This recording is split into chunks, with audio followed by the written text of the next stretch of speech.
Hello and welcome to On the Couch with Steve, a podcast where we help you navigate the complex world of buying and selling real estate. I'm Steve Athanates. I'm the owner of NG Real Estate here in Ipswich. Today we are talking about the market wrap-up for May 2023 for the Ipswich real estate market. I've got the beautiful Kira Colledge from River 949. She's going to ask me some questions about what our Ipswich real estate market has done in May this year. We'll talk about the comparisons between May this year and May last year, and we'll go from there. Perfect. So how did May go for you guys with new listings? Okay, now, great question. Listings compared to this time last year, this May 2023, we listed, 47 properties. So 47 properties in 60 days. Yeah. So still a good, solid number of listings.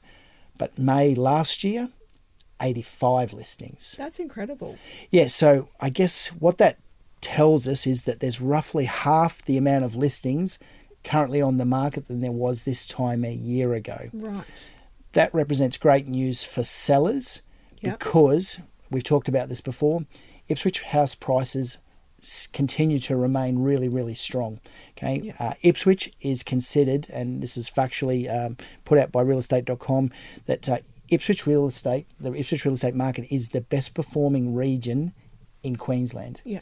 So some areas like the Sunshine Coast have dropped in the vicinity of 6%.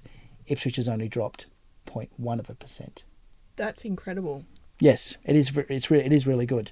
So consequently, guess how many houses we sold? Tell me, how many? Well, for the month of May 2023, we sold 60 homes. So two a day for the month of May.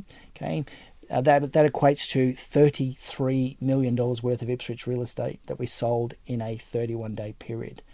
So nothing wrong with the market here, Kira. That's fantastic. So is consumer confidence pretty strong when it comes to looking at buying properties at the moment? Look, I'd say generally yes. There is still a really strong buyer demand. Like obviously we're doing open homes every weekend. Yeah. Now, some of our open homes, we're attracting anywhere up to 25, 30 groups of people. So not individuals, but groups of people. So sometimes, we're filling streets and, like if you go to the front door of our open home, it's like it's the world's best shoe collection. There's a great array of stuff there that you could pick up. You just come out, you get the best pair of shoes and off you go. I'm joking. Don't do that at our open home, please. Someone will get very upset. But I guess the point I'm making is there's strong buyer numbers. Yeah. So even though there's only half as much stock as there was this time a year ago, there's still a lot of buyers. Right.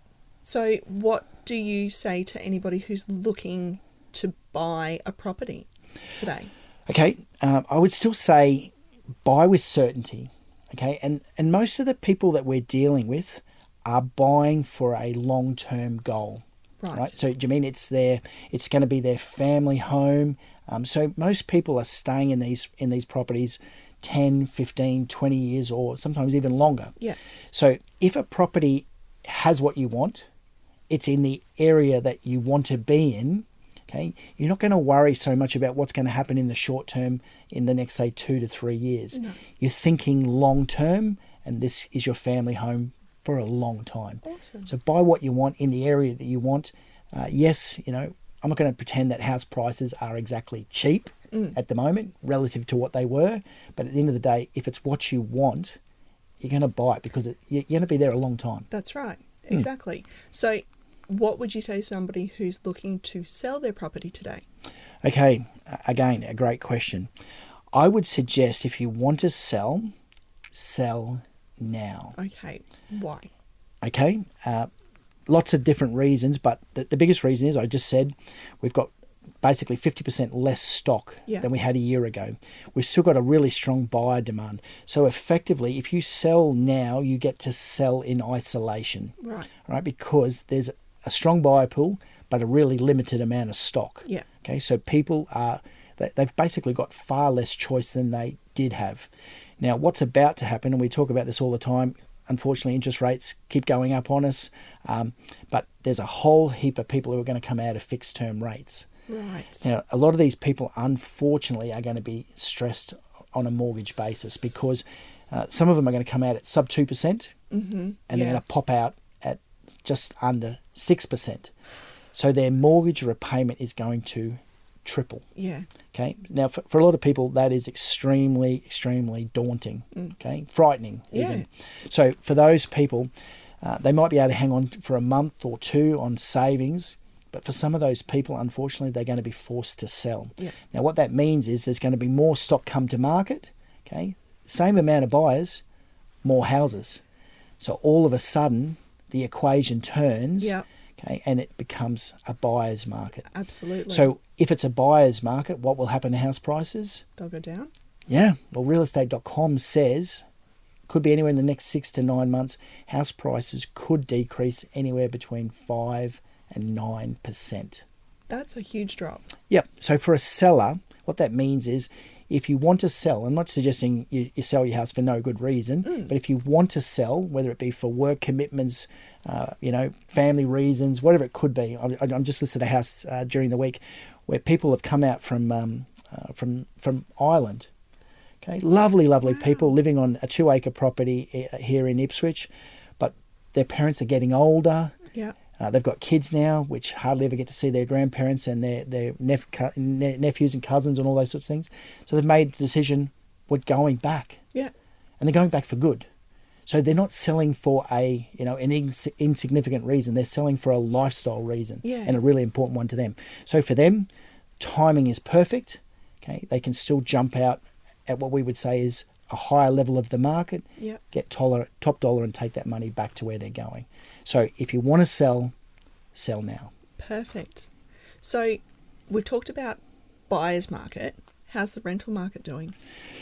Yeah, look, it has changed. It has changed. A couple of weeks back, we had Cassandra Jeffs, our business development manager, on. Days on market for rentals starting to go up. Oh. Reason being is there's a greater supply of rental properties, particularly in new house areas.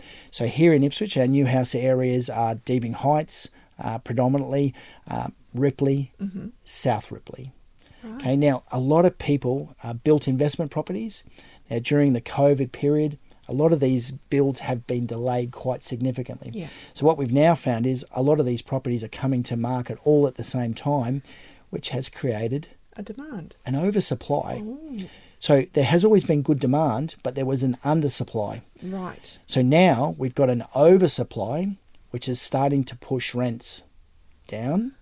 Oh. And if you don't decrease, I'm not saying you're coming down massively, but if you don't adjust to the market expectation, days on market goes up. Right. Now what I guess tenants need to understand is for every week that property sits on the market, that a landlord was looking for say $20 or $30 a week more, they lose the whole rental amount.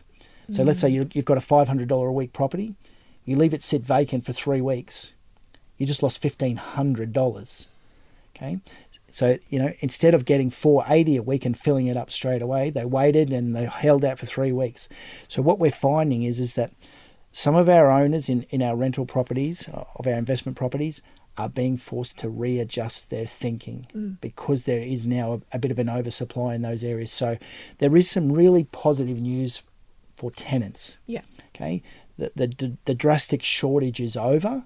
Okay. It's still reasonably tight, but it's not like, we haven't got people, generally being forced to live in cars. I heard something on the radio the other day where people were saying, some people are being forced to rent a car and sleep in the car because it's cheaper than a week's rent. Oh, wow. And they can't get a house.